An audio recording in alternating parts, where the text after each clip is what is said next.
Alright everyone, first video for Unit 4. Unit 4 is probably going to be broken into two videos. We're going to start with 4.4 all the way through 4.9, so this may end up being a long video, or I may end up referring to stuff more in class to save a little bit of time. So 4.4 to 4.9 outside of 4.6, which is watershed, so we start with the atmosphere.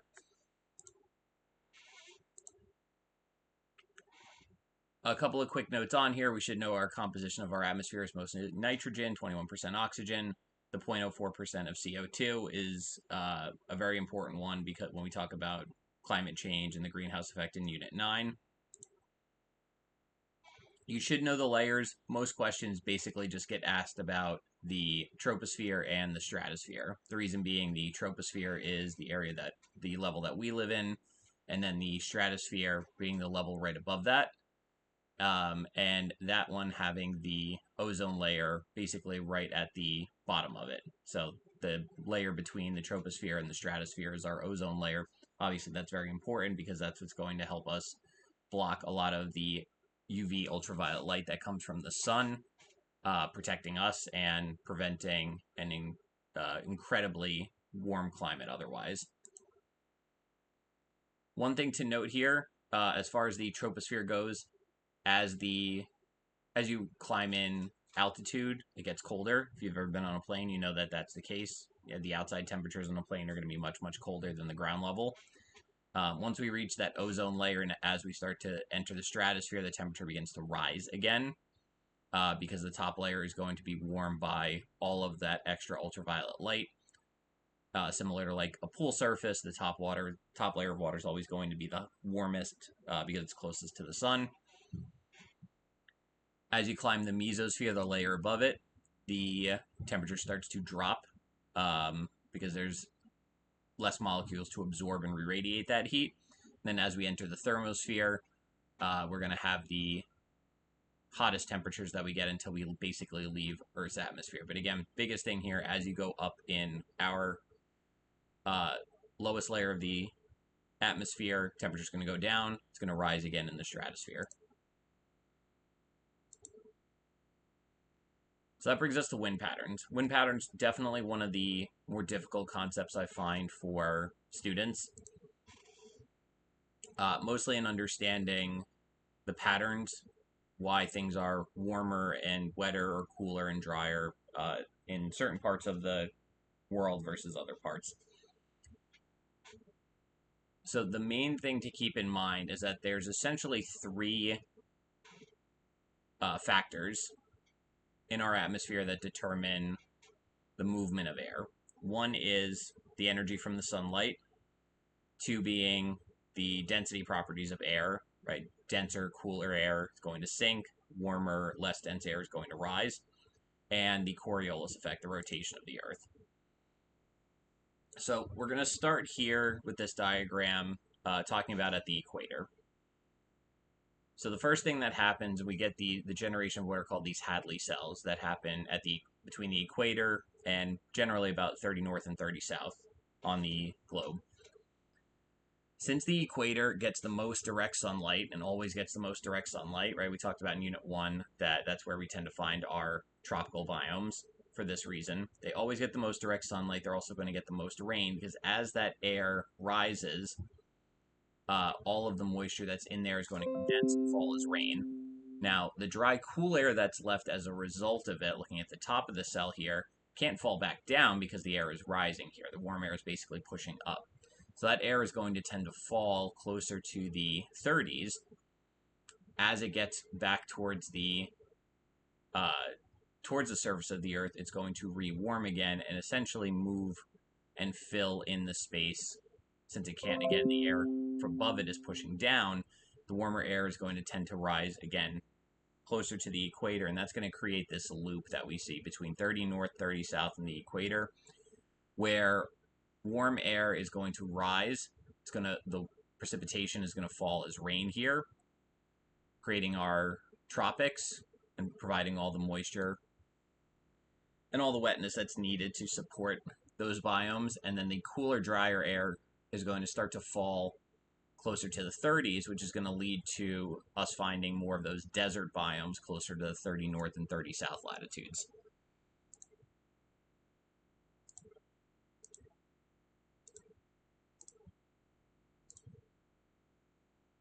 Now, where the Coriolis effect comes into this is that the air can begin to rise and fall at the rise at the equator and fall at the 30s, but the Earth itself, we know it spins, right? We have day and night, and we know that it takes a full 24 hours for the Earth to make that complete revolution rotation.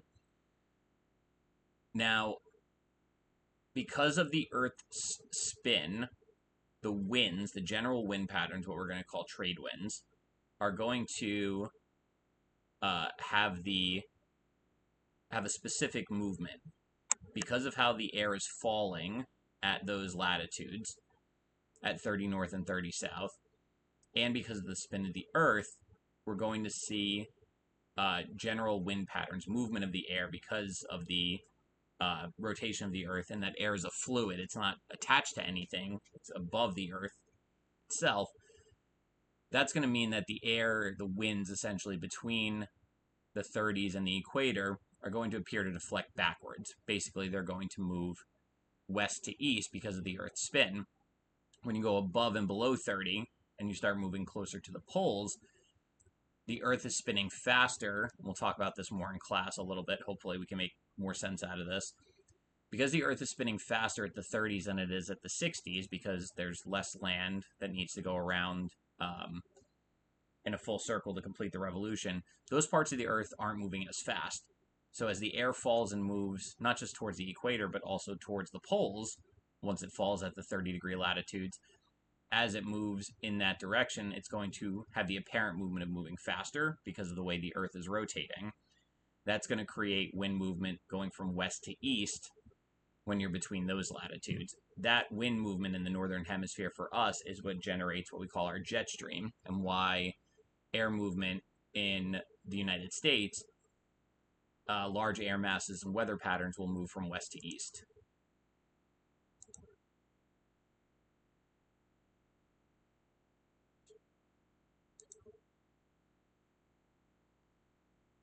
All of this creates generalized wind patterns.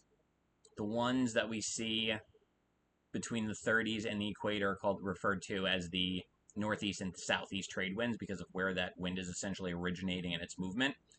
The ones between 30s and 60s are referred to as westerlies because they're moving from west to east. And then the air at the poles is referred to as polar easterlies because of this, basically the same thing that's happening. We'll talk about this more in class. The wind is going to blow west to east at the poles. We're going to skip the watershed stuff for now. We're going to include that in our second video because it links more with soil, and there's a lot of soil composition stuff in the other part that we have to talk about. All right, next is solar radiation.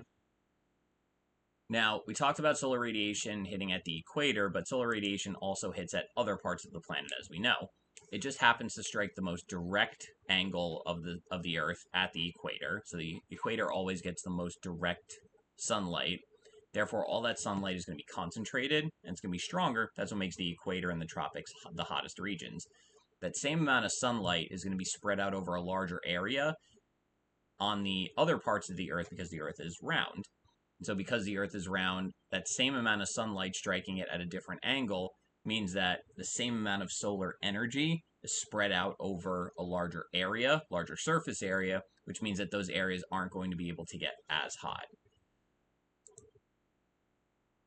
So higher latitudes getting the same amount of sunlight but less direct sunlight because it's being spread out more. Higher latitudes and latitudes closer to the poles are going to be colder as a result of that.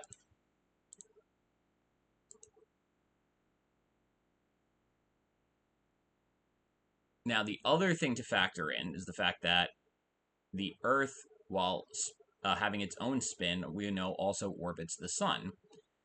The equator always being directly facing the sun doesn't really have seasons, right? That's why the tropics are basically the same year-round. We know in the northern hemisphere where we live, we have seasons, right? We're heading from fall into winter right now.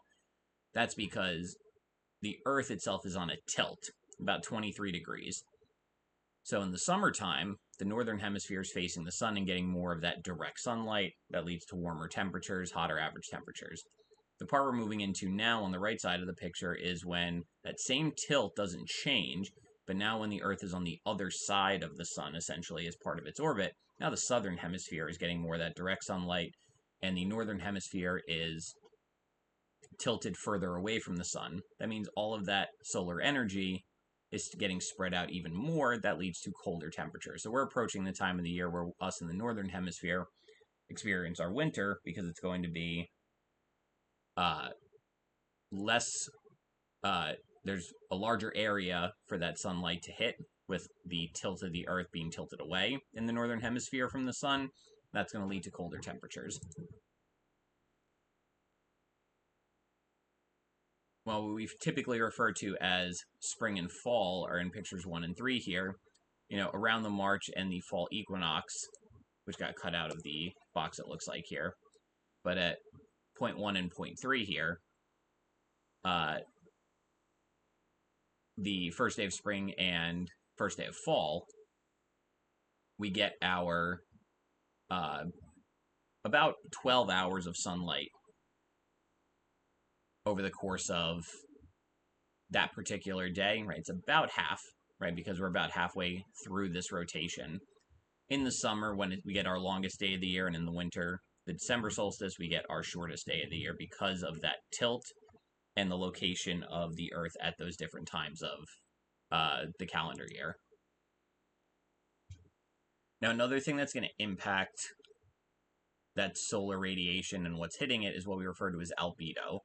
Now, this applies for the formation of climates as well as what we see with local areas. So albedo is a property that we look at that talks about how reflective a surface is, right? The more reflective, the higher the albedo, more sunlight gets reflected. So things like ice and snow reflect a lot of sunlight.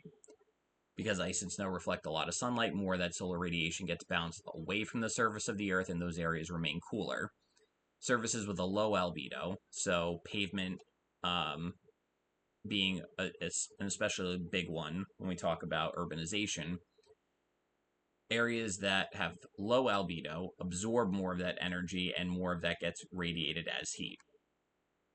So the higher albedo, the less heat absorbed or the more light reflected.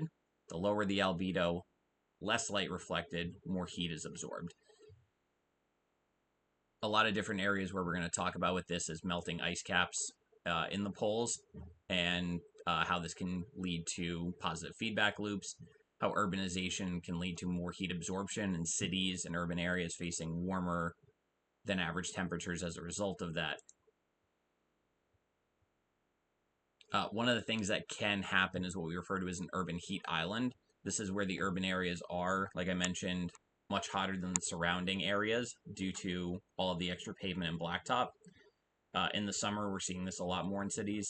I work in Newark in the summer, and I saw a lot of record high temperatures, many days over 100 degrees in Newark, because of this urban heat island effect.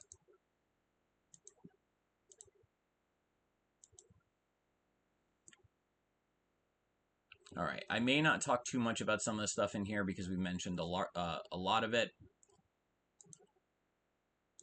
already. But one thing that also is going to influence, that's going to have be relevant here, is geography. So two things that we can mention, two things that we'll look at as far as Earth's climate and its formation has to do with geographic features. Mountains having the ability to disrupt wind and produce the rain shadow effect, which we'll talk about more. Oceans having the ability to moderate the temperature more readily by absorbing more of that solar energy, as well as adding more moisture to the air, which is going to lead to more humidity and more precipitation. Now, we don't see a rain shadow effect too much around where we live because we don't have large mountains, but if you ever travel out west, and we'll look at some other images of this, but the area closer to the Pacific Ocean, right, before you get to the Rocky Mountains, so areas like Washington State, Oregon, have a lot of that boreal forest, and a lot of force as a result of all the precipitation falling as the air starts to try to move over high altitude mountains. Basically, as the air rises up, it turns into rain. It's going to condense and turn into it's going to condense and cause rain to fall. Well, it's going to fall on one side of the mountain.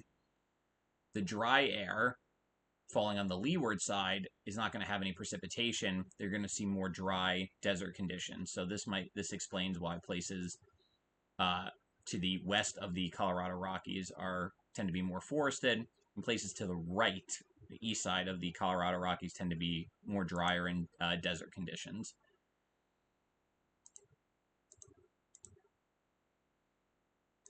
So we'll look at, this will be something that we'll talk about more in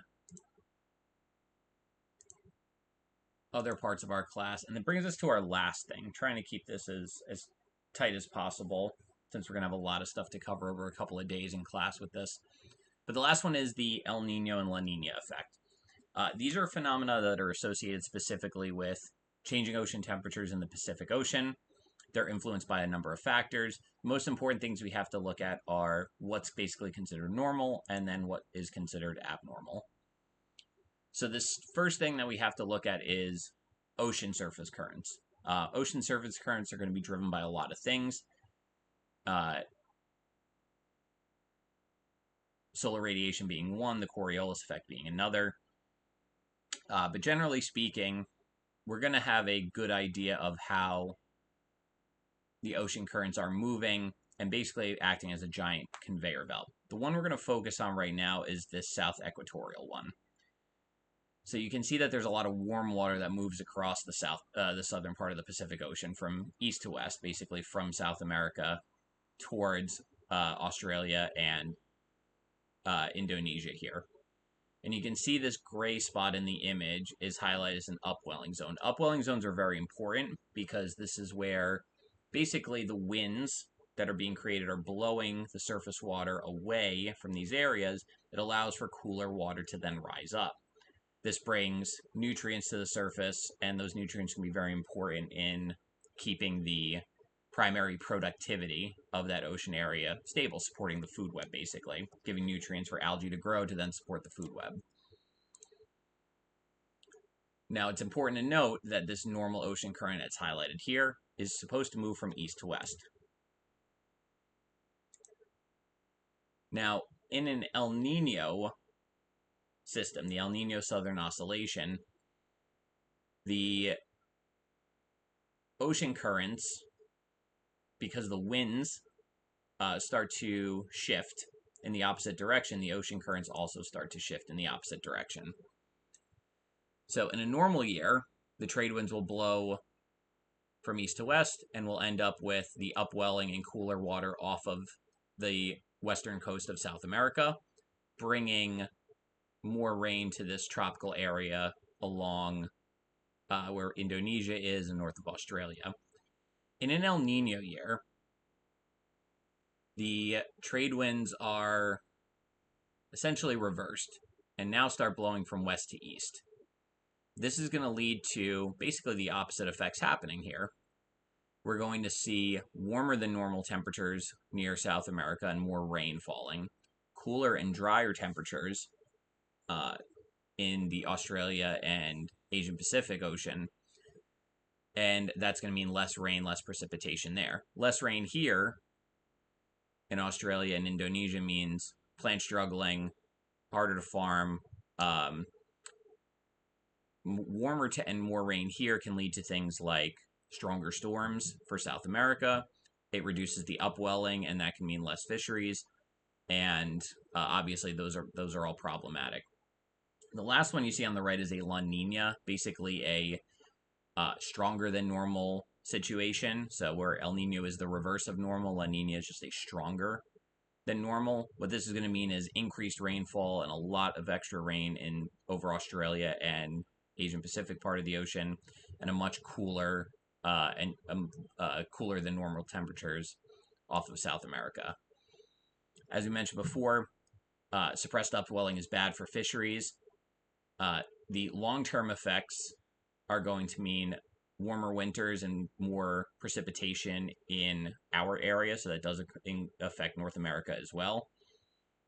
And we also see decreased hurricane activity. So what's interesting about the El Nino effects is that El Ninos have a global impact, which is one of the reasons it makes they're incredibly interesting to study, is that what happens in this one section of the Pacific Ocean has an impact over the entire globe, and just shows how important global wind and global ocean circulation are to each other and to everybody in the entire world, because what happens in one part can have an impact in other parts of the world. In La Nina years, we see stronger upwelling and better primary productivity in fisheries in South America, leads to cooler and drier weather in the Americas, and actually does lead to an increase in tornado activity and hurricane activity for North America and the US. Well, I think I tried to keep that as short as I possibly could. There's a lot of information here that's going to take us a lot of days to piece through, but this should hopefully give you at least a general background of what it is we're going to be talking about as we start Unit 4, and then we'll get to the other stuff in our second video whenever we get there. Thank you.